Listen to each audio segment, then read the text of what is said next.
वृद्धा पेंशन योजना से कर सकता है आपका नाम। उत्तर प्रदेश सरकार द्वारा चलाई जा रही वृद्धा पेंशन योजना के मुख्य उद्देश्य राज्य के आर्थिक रूप से कमजोर और वृद्धा नागरिकों को ये सहायता दी जाती है। इसमें 25 मई तक 2025 तक पूरा किया जाता है सत्यापन। यदि कोई भी मृत या अपात्र पाया जाता है तो उसका नाम योजना से हटा दिया जाएगा। उसकी जगह नए पात्र व्यक्ति को योजना से शामिल किया जाएगा। तो वृद्धा पेंशन योजना के तहत सरकार का मुख्य उद्देश्य है कि ये सुनिश्चित करना कि वृद्धा पेंशन में कोई भी व्यक्ति बिना आर्थिक सहयोग के ना रहे। बढ़ती उम्र के साथ कमाई की क्षमता घट रही जाती है और ऐसे में सरकारी सहायता बहुत कम होती है। तो इसका मुख्य उद्देश्य है कि बुजुर्गों को आर्थिक रूप से संसाधन बनाना, वृद्धा पेंशन में जीवन यापन में सहयोग करना। ठीक है, तो सबसे पहले बात कर लेते हैं कि सत्यापन KYC की अंतिम तारीख 25 मई 2025 है। मुरादाबाद में चल रही KYC सत्यापन प्रक्रिया की मुख्य बातें हैं। कुल लाभार्थी ने 52,628। सत्यापन की अंतिम तिथि 25 मई 2025। सत्यापन जैसे KYC मृत या अपात्र लाभार्थियों को हटाना, नए पात्रों को जोड़ना। सत्यापन ग्राम स्तर और BDO शहर में SDM या अधिशासी अधिकारी, ये लोग यहाँ से भी मतलब इनका काम होता है। क्रॉस वेरिफिकेशन 10% सत्यापन KYC की दोबारा जांच वरिष्ठ अधिकारी करेंगे। गलत सत्यापन पर कार्रवाई, दोषी अधिकारी पर दंड कार्रवाई होगी। कौन कौन से लाभार्थी हटाए जाएंगे वृद्धा पेंशन लिस्ट से? जिनका सत्यापन प्रक्रिया के तहत मृतक लाभार्थी जिनकी मृत्यु हो चुकी है और उनका रिकॉर्ड अभी भी है। अपात्र लाभार्थी जिनकी आय सीमा पात्र से अधिक हो गई है, जो किसी अन्य सरकारी योजना से समान लाभ ले रहे हैं। जिनकी उम्र 60 वर्ष से कम है, जो उत्तर प्रदेश के निवासी हैं। जिनकी उम्र 60 वर्ष से कम है तो ये लोगों का नाम हटाया जाएगा। अब इसके लिए कौन पात्र हो सकते हैं? देखिए, सबसे पहले बात कर लेते हैं। आपकी उम्र 60 वर्ष से होना चाहिए। आपके पास डॉक्यूमेंट्स आधार कार्ड, निवास प्रमाण पत्र, आय प्रमाण पत्र, bank passbook, passport size photo होना चाहिए। निवास प्रमाण पत्र उत्तर प्रदेश के स्थायी निवासी होना चाहिए और आपकी सीमा आय शहरी वार्षिक 54,000 से 460 से कम होना चाहिए। बैंक खाता DBT डायरेक्ट होना चाहिए। और पेंशन राशि इसमें कितनी मिलती है?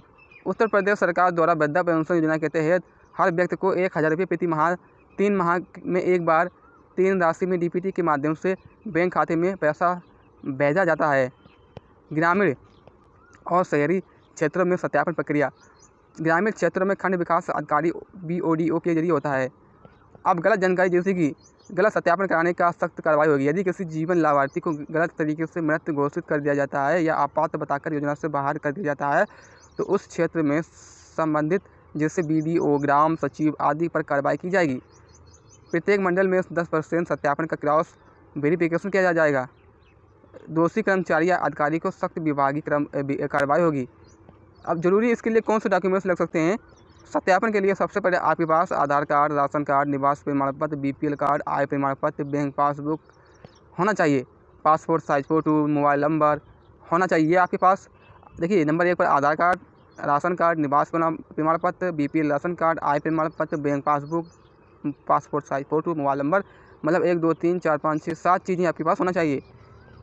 और नए पात्र लाभार्थी के लिए मौका। जिन लोगों को पहले से वृद्धा पेंशन योजना का लाभ नहीं मिला है वो लोग अब पात्र हो जाएंगे।